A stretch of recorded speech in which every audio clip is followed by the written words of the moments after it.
Hi, welcome back to Sahara TV. My name is Rodolfo Okonkwo, and with me here in the studio is Lanre Suraj. Welcome to Sahara TV. You're welcome, thank you. Lanre, you are the Civil Society Network Against Corruption Chairman.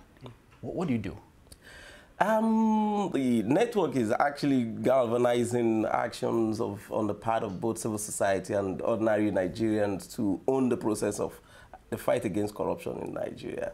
Wow. We are going to talk about that, but I understand that we have a video that we want to show our viewers, and this is from Bayelsa State. It's a video of pollution of a creek in Bayelsa State. One of the things we're going to talk about today is about oil blocks. Who owns these oil blocks in Nigeria? The controversy that was started by the senator this week. But it's not just about oil blocks. It's about what they do with the oil and how they pollute the environment. So we watch this video for a few minutes and then we'll come back and discuss the whole controversy.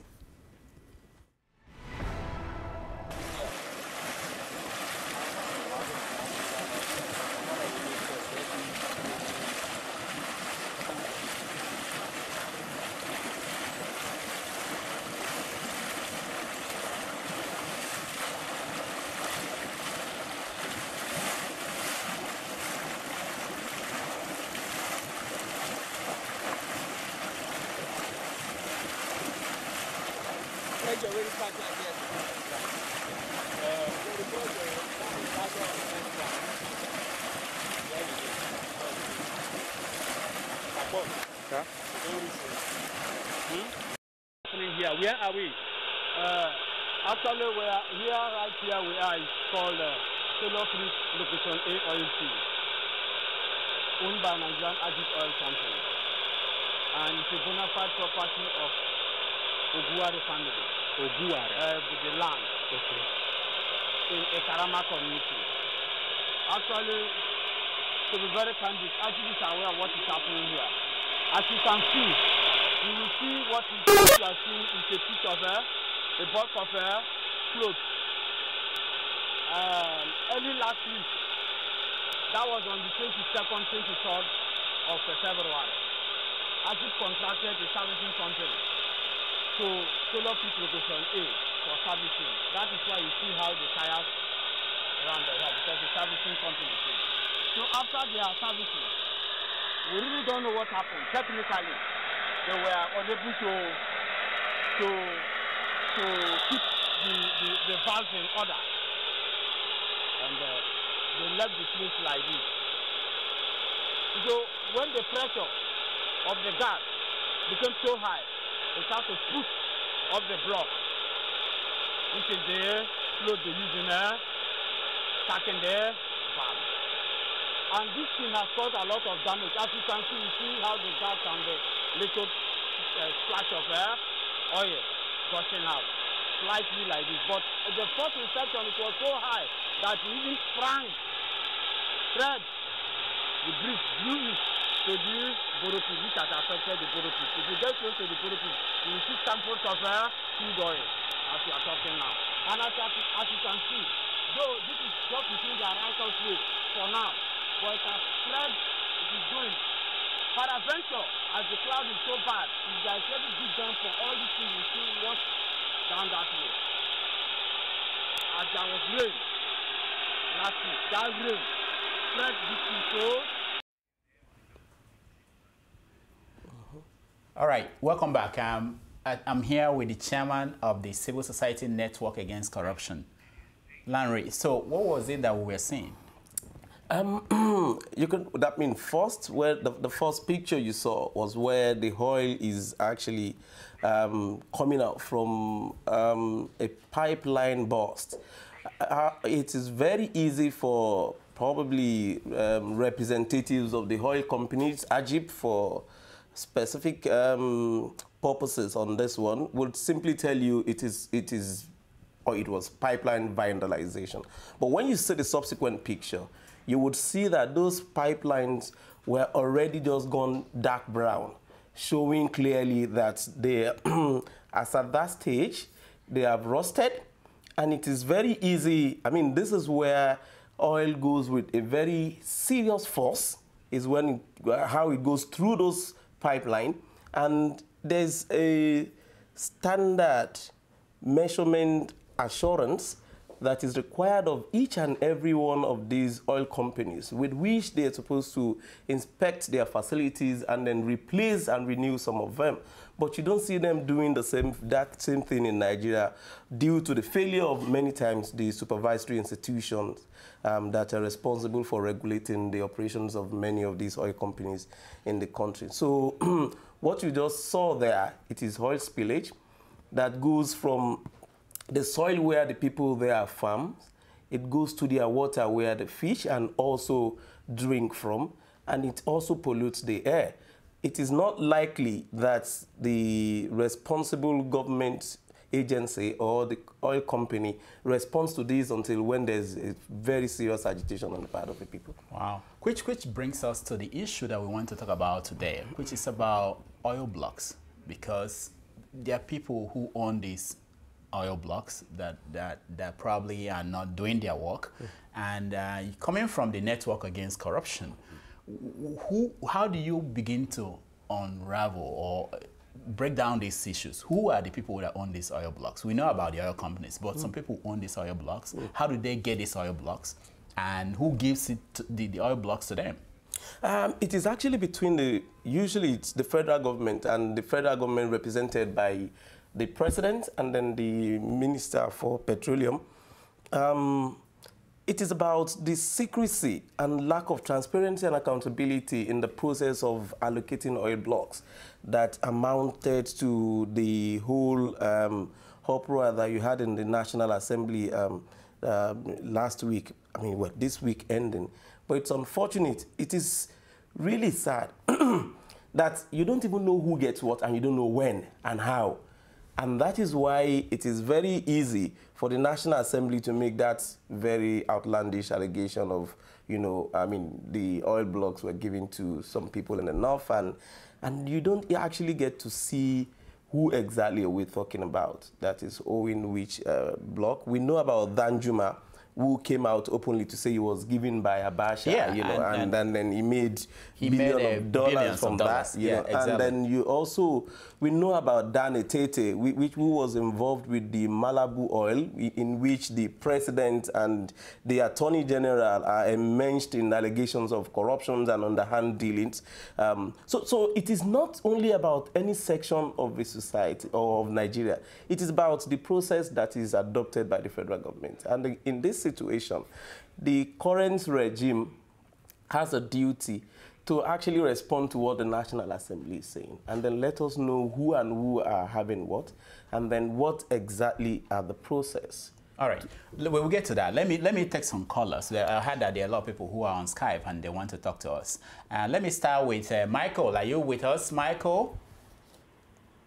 Michael, are you with us? Yes, I'm with you, Rudolph. Okay. Welcome to Sahara TV. Yes. Yeah. What's your comment? Welcome to Sahara TV. What's your comment? Hello? Michael? Okay, it appears Michael cannot hear us. I don't know if you can hear him. Yeah. Let me go to Tunisia. We have Anselm. Are you there? Hello? All right. I can't get Anselm. Okay, Michael, can you hear me? Michael cannot hear me, and all the guests that we have, we are having connection problem. All right, so you were talking about the need to have transparency in the process of awarding these oil blocks. Precisely. So why don't we have it? I mean, because it is where most of the government in power gets their unaccounted money, you know, from the system. I mean, there was recently the Nati report, which showed how so many amount of money were realized from what they call signatures. I mean, and that is what it entails when oil blocks are allocated to prospective bidders, and you don't know how much exactly was collected. And there were these allegations that the monies were collected by the Honorable Minister for Petroleum, and they were not remitted to the Federation account. And also these issues about... And you still called her Honorable? Okay. Well, I mean, that is what they call them. So I just need to actually go to her so that people can understand who we're talking about. So, I mean, we just use that even many times, like you rightly observed, they don't deserve it. They don't even portray it. But then you just want to say it for the sake of allowing people to know and understand who you're talking about. And the most unfortunate aspect, again, is when the current Prime Minister of the United Kingdom accused the President of Nigeria frontally that, you know, I mean, Nigeria needs to account for about $100 billion that accrued to the country in the last 1 year, you know, from the oil sales. You know, I mean, these are very serious allegations, and the painters of the government, you know, or the witch doctors of the government are yet to actually find a very convincing or even any response to that at all. So it's about the process of just chasing shadows when we're just talking about which section of the country is owing what percentage of oil blocks in Nigeria. What is most important and very crucial for the system is to, for whatever it is worth, ensure that institutions that are responsible for allocating, monitoring the process of allocating oil, and then oil blocks, and then also responsible for accounting to both the government and the people, are instituted such that it's difficult for individuals to circumvent the process. All right, I heard that we got some of our callers back. Welcome to Sahara TV. Please tell me your name and where you're calling from, and then your comment, please. Can you hear me? Yeah. Okay. Is this Michael? No, this is Ramson. Ramson, okay. Welcome to Sahara TV. Yeah, my name is Ramson. I'm calling from Spain. From Spain, okay. What do you want to comment about? I'm a student here. Okay. It's quite disheartening to learn that some group of people, if proven right, but I don't know if it's right, but if you have data to prove that actually 80% of the oil block in our country is owned by some group of people, some region of the country. It's to be quite bad, but I think National Assembly should they should probe that.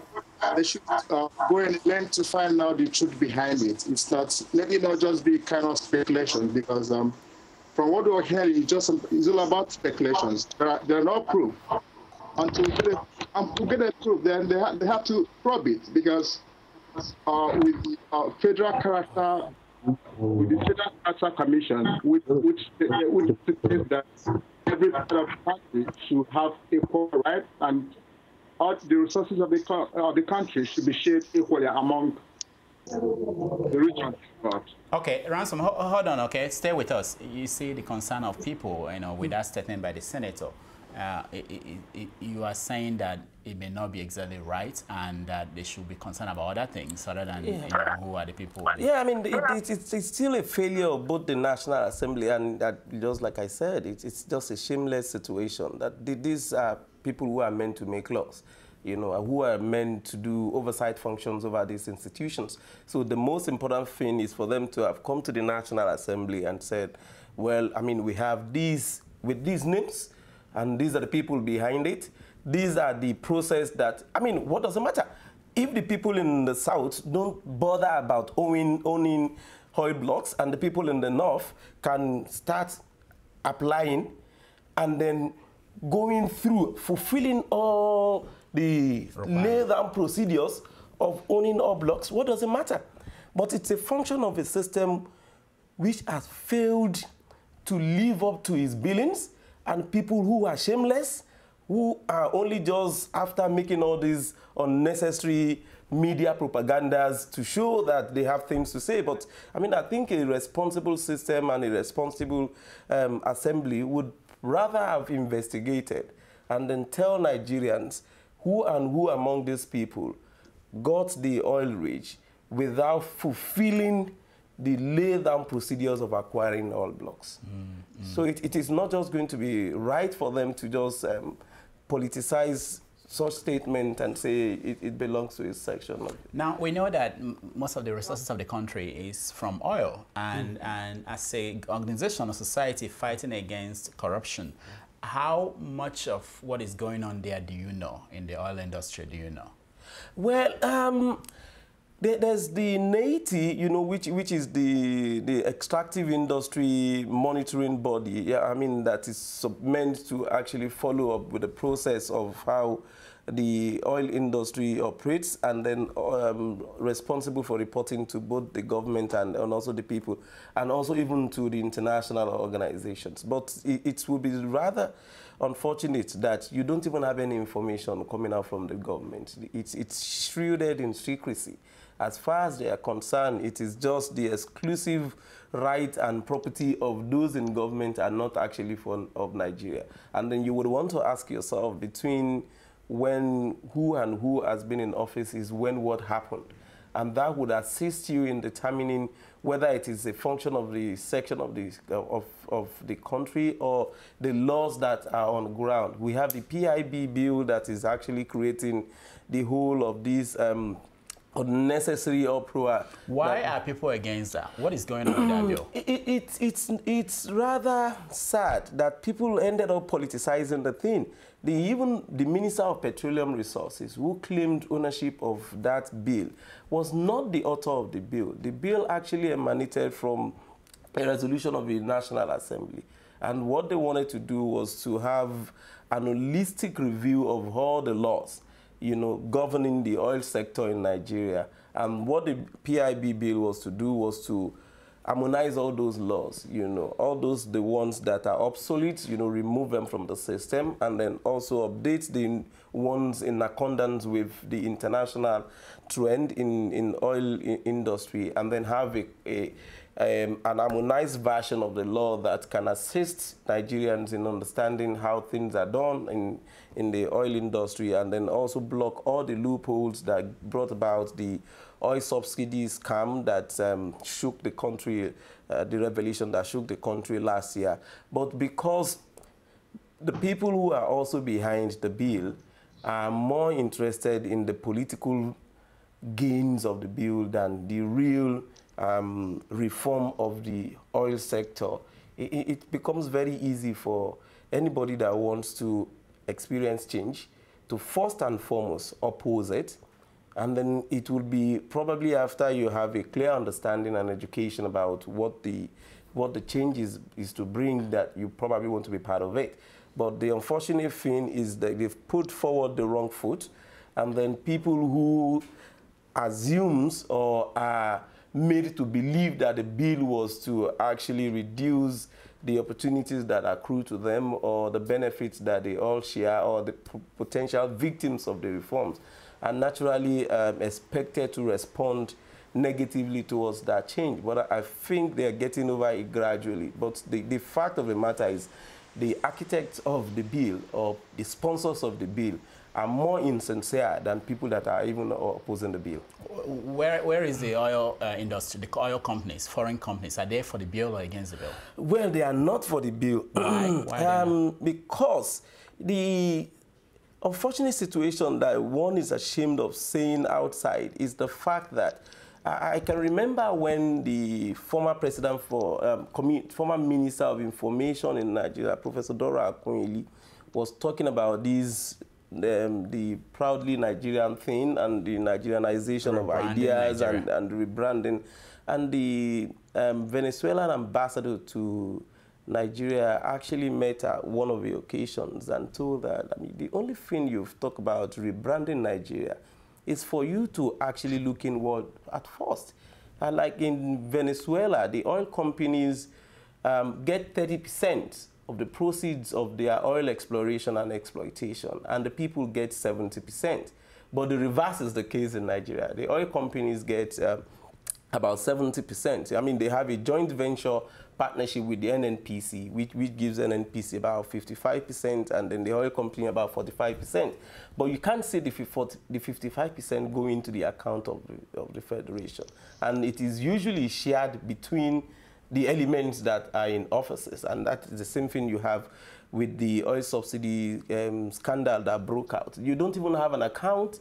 They don't have an account of how much oil is lifted out of the country. You know, both the smuggling that is attributed to the small scale refiners in small communities, and then if that can go unchecked, you can imagine what goes on with the major oil companies. And so the PI bill, it was meant to actually review this whole process, reduce the unnecessary bottlenecks that are there, and then reduce unnecessary processes that would allow for people to actually defraud the system. But then for them, the oil companies, they are all benefiting from this, and then you don't blame them once you don't have patriotic people in office who wants to work in the interest of the country. I will come back to you and ask you how you do your job, knowing all these things and what we really, you know, do to make a change. Let me go back to our callers. Can I come here? Yeah, go in. Yeah, tell us your name again and then where you're calling from, and then we're coming. My name is Stillman Ramsey. Okay. I'm calling from Spain. Okay. Yeah, the last man that spoke, I would totally disagree with you, because if it's true that the oil blocks are owned by these people, you should be aware that Nigeria has been under military regime for close to 36 years or more than, and these oil blocks were bought during the military regime, and in those days there were not such thing like federal character, and for you to say that the people that, if it's true that the 80% is owned by these people, for you to say that if the Southerners are not interested in owning oil, that anyone could as well go on the oil block. But you should be aware that this block, if it's true, were as a result of dictatorship, whereby it could be allocated to anybody from that region. So I totally disagree with you in that comment. Okay, hold on. Let me hear his comment. No, I don't work and speak on sentiments. You know, I work on fact, figures, and the law. You know, if the law, like I said earlier, were breached by people that you're talking about, there's nothing that stops the revocation of the oil blocks. I mean, the one with the Malibu that was initially given to Dan Etete was initially revoked, and before it was actually released, and then, mind you, it was not even released by a military government or by a northerner. It was released by the current government sitting in power. So it's very clear, if these people got the block using, well, other unorthodox means, you know, of acquiring them either under the military regime or otherwise. I mean, oil blocks were allocated when Obasanjo was in office. Oil blocks were allocated when Jonathan was in office. It was allocated when Umaru Yar'Adua was in office. So, I mean, it wasn't only under military regime, for goodness sake. But is there any difference between what happened during the military and what is happening now that we have civilian? Well, I mean, everybody knows under the military that there was, the military were not accountable to anybody. There were nothing that was close to transparency under the military regime. But what we have here is actually a civilian rule and not a democratic rule in Nigeria. So they are not in any way different from the military that were actually in office prior to 1999. But, you know, like I said, I don't work on sentiment. The most important, I'm from the South, for whatever it is worth. But the most important thing is, for a responsible government, for a responsible system, what is expected is to have an overhaul of all that has happened in the oil industry. Take an account of people who acquired what within a period of time, and then juxtapose that with the law as it was stipulated for anybody interested in acquiring oil blocks. And once you can find it, that any one of them is in breach of any of the provisions of the law, you don't need to make all this unnecessary. Revoke the license. It's as simple as that. Once the license is revoked, then let them go to court and then let us see. But just coming to the floor of the National Assembly and saying, if, like I said, and I will repeat and stand by, if they got it through an accountable process a legitimate process. There's nothing you can do. It's not about federal character in allocating oils. There's nothing like that. You can't go and beg people who are either not interested or doesn't have the means of acquiring one and say, no, because we've given to the South, then the North must also have it. So no, you only do that when it comes to appointment and then admission into school. But when it comes to business, I mean, that doesn't happen. Well, I hope you can understand why regular Nigerians might say, if there's a lot of money to be made here, why is it that some people are not interested in it, you know? That may be the what is leading our caller to feel that it might not be an open system or something that is fair to everybody. No, I mean, because that is what we're saying. You know, that is why it is very important that we take time out as much as is possible to investigate things that have happened in the past. So once we're able to investigate, if there is a law that was in place and the law was not violated, there's nothing we can do about it, except we want to create unhealthy feelings that will probably bring about the collapse of the country that is called Nigeria. But if that is not our interest, if we want to correct an imbalance in the system, it is to have a review of the holistic oil industry.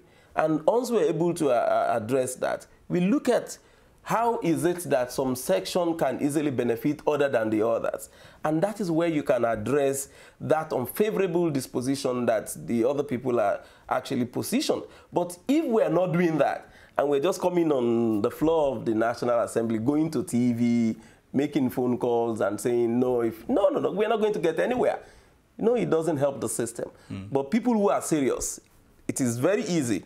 Investigate, even if you have that kind of findings, it is to have investigated it. Look at how did it happen that some people are disadvantaged in the process of acquiring these blocks, and also able to understand those issues, find a process of reviewing that, and then opening it up for everybody to become a potential owner of oil blocks. Now, let me ask you, the Ribadu reports that looked into NNPC, did it go into any of these things, and is there any recommendations there that could help to solve some of these problems? Yeah, it actually revealed so much, and I'm happy it's there on Sahara Reporter webpage. I mean, that is one very good thing for people who are interested to go and see, and then they would probably have a better understanding of how these elements are governing the country, because the report is where it was also exposed that some signatures that are running into, you know, billions of naira were not actually accounted for, and they were not remitted into the Federation account. And it is very important. It's clear that this government is not interested in undertaking any serious reform in the oil industry. You know, so it is very important for advocates and the people who are concerned about the system, who are yearning for change, to have a basis for campaign. And the basis for campaign is not to be distracted into this kind of, you know, very useless allegation of who owns what blocks. But it is for the government that is currently on set to account for whatever it is now taking, rather than just making that statement that is capable of throwing Nigeria into, you know. Let me go back to Ramson. Yeah, are you still there, Ramson? Yeah, I'm here. Okay, are you satisfied with the answer he gave you? Yeah, I'm not satisfied. Okay. It will take the world to end for you to convince any person that most of at least 80% of the oil blocks were allocated during the military regime and not during the 11-year civilian era. And during military regime, you know, it's dictatorship. Nothing is accountable for. Now, what do you want to see done now, moving forward? You know, what I want to see is that it has been reviewed. The Senate should probe it and revoke the license from the people, because and they will probe it. If the license was given in a fraudulent manner, if it was given a fraudulent, then they have to revoke it. All right, that's what he was saying, if you listen very carefully. But hold on, I understand there's another person on the line with us. Please introduce yourself and tell us where you're calling from and what your comment is. My name is Clef. Okay, Clef, okay. I'm calling from Tunisia. Okay, go ahead. I'm on the program since there is something that is saying. You don't forget that Nigeria is what they call a giant of Africa. when you see about this privatization of this oil sector, I will put something to the government that in this way, the private sector that accommodates all this license in that oil sector, they should take, for example, in Ghana, where they have a gold as their national cake, as we used to call it in our country. The private companies that's mining the gold take some things inside the country. For example, for the children, their transportation is for the private companies that's mining the gold. They bought so many buses put on the road free of charge for those students. In terms of their water, the government is not taking charge of the water. It's for the private companies that is mining the gold, that bought the license from the government. So they are doing this in order to support the government. But in our case in Nigeria, I see the private companies, they would have taken the charge for that, at least for our electricity. How can a Nigerian, a country like Nigeria, we don't have a stability in electricity? We don't have it in the water. All right, Cliff, hold on, okay? Well, let me see if you have anything to add to what. No, just as what I've said earlier. I've used the Venezuelan example. It's actually laying credence to that. I mean, it's unfortunate with the Nigerian system. Once the people who are manning the institutions have their pockets lined already, then they don't care about what the oil companies do, and that is what you see with the spillage. I mean, you have the experience with the BP and the spillage that happened in the United States, and you see how the president took it up, an amount of compensation that were paid to the people. Yeah. But the reverse is the case in Nigeria. If you see that, you would rather see the Nigerian government and system protecting the oil companies against the citizens than rather than protecting the interests. So it's actually laying credence to what I said earlier. Now your network, how does it work? Who do you work with, and what do you actually do? Is it exposing corruption or taking them to court? That is one of the things that we've seen, because we've observed that quite a number of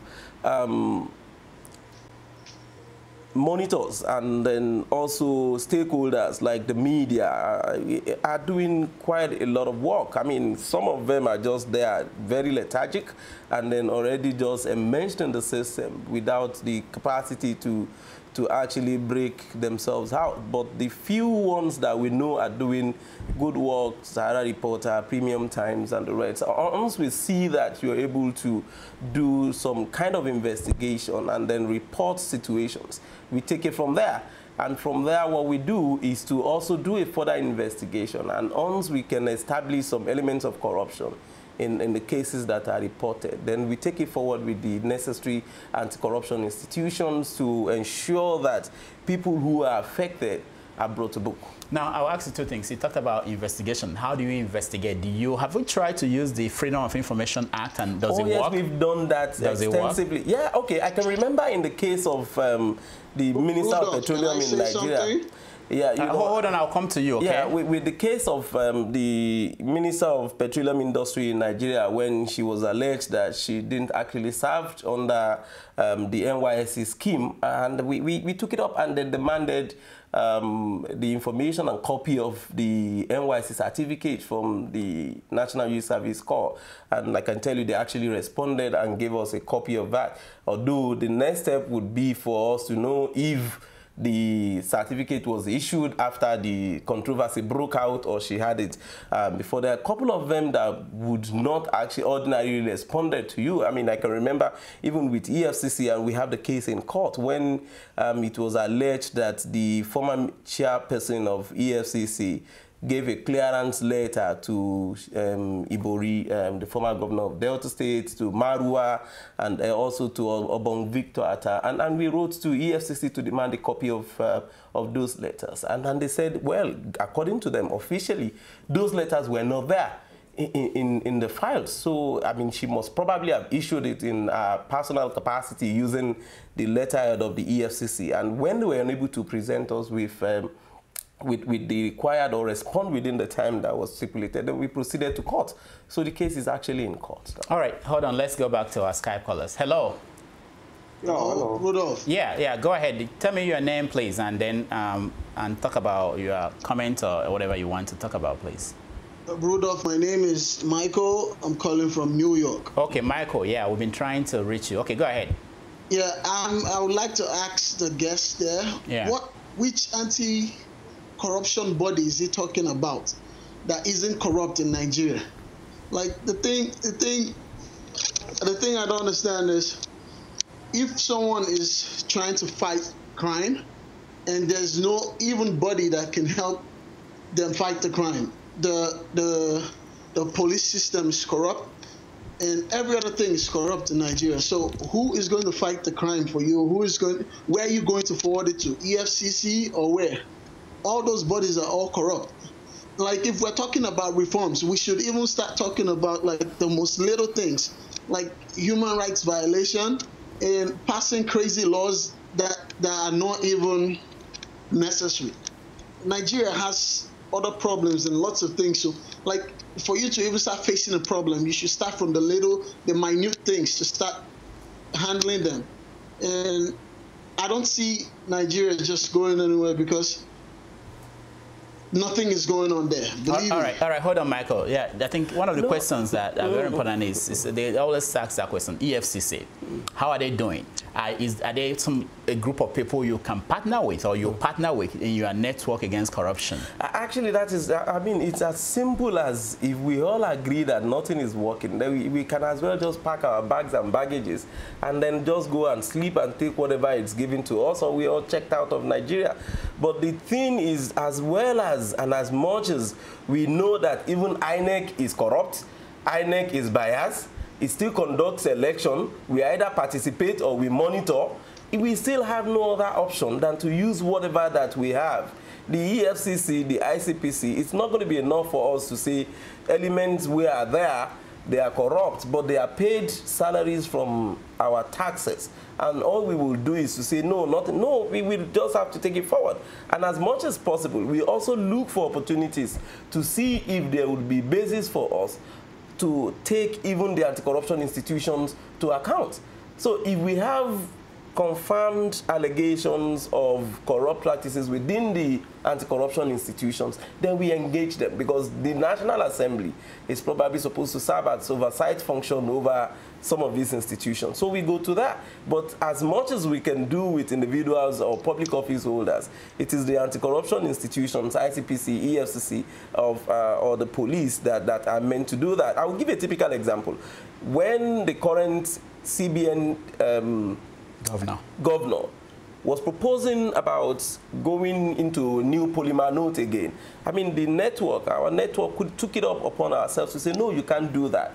The last one that was done under the former CBN governor was ridden with corruption. Even elements that were involved in Austria were not only tried, they have been convicted and imprisoned. So we have the former governor roaming the street here and then also contesting even for office. So we demanded that EFCC would have to investigate the matter. And after writing that letter, they invited us to a meeting in the course of their investigation to ask for further information. We provided what we had and asked them to go and do the rest. And I mean, that was what led to the last arrest and a release on bail of Professor Soludo, you know, which was bordering on the currency note issues that that he undertook as the CBN governor. So as much as possible, we would need to start pushing them, and it's the same thing we would do with those that are either elected or appointed into political offices. We have to engage and push them as much as it is possible, provided they are still being paid by. Okay, let's go back to Cliff. Rudolph, this is Michael. Michael, okay. I commend the guest for what he's doing, but let's face facts. How about you guys start reforms with little things? You understand? Because this is not the first time we've seen bodies come up and pretend to fight for Nigerian people's rights, and at the end of the day, someone pays them off or give them a political position, and then they take it and then forget what they came for. Like, when we talk about basic things, we talk about like uneducated policemen who stand by the road and stop individuals. that's a crime. That's something like, we talk about policemen killing people every day in Nigeria. We talk about Boko Haram. We talk about all these things. Like, those are the little things that when you do them, Nigerians will see and appreciate it, and then want to aid you more to do more. You understand? But like going after all these big people and this and that, you know, definitely, come rain, come sunshine, nothing's going to happen. All right, Michael, we have to stop here because we are told that we're out of time. Let me get him to answer this your last question, and that will be the last one. Yeah. The good thing is that we have several organizations and networks dealing with several issues. We have like NOPRIN, which is a network for police reform in Nigeria, which deals with police issues, and they take it up with both the level of the highest level of police and the federal government to ensure that issues happening within the police are actually in accordance with the law and international standards. And we have those networks that are working on environment and the rest of that. We have those that are working on corruption like we are doing. But the interesting bit is sometimes it's very important to check with the antecedents of elements that are associated with networks and the rest of that. I mean, we've seen several opportunities of either being in political office or even overtures to that effect, and we've turned it down in the past because it is not what we crave for. It is not the kind of government that we want to see in place, and there's no doubt about the fact that some of us cannot just be bought. It is not about money. It is not about the interest. It is about what we have the passion for and concern. All right. Thank you so much for coming on Sahara TV. It's my pleasure. Now, we want to thank Clive and Michael and Ramson for joining us via Skype. We asked you during the day to answer some of our questions for today. We said, do you care who owns Nigeria's oil blocks? And if so, what do you want to know and why? Most of you responded online, and many of you are saying that, like Akim here said, I don't care who owns what. All I need is good governance. Somebody, Chidi here, wrote that I heard that an ex-governor who is wanted for fraud is still a top runner of a rig. Somebody said, Okon said, I don't really care. Who cares? Just read the articles about the Northerners being in possession of major oil blocks. For me, I see no significant impact on their local enclave. You know, so we appreciate all your comments, and we hope you continue to respond to our questions. And this discussion will continue online on our Facebook and via Twitter and Skype. So join us again next week when we continue some of the discussions. Coming up, we are going to show you Keeping It Real and Dr. Damages.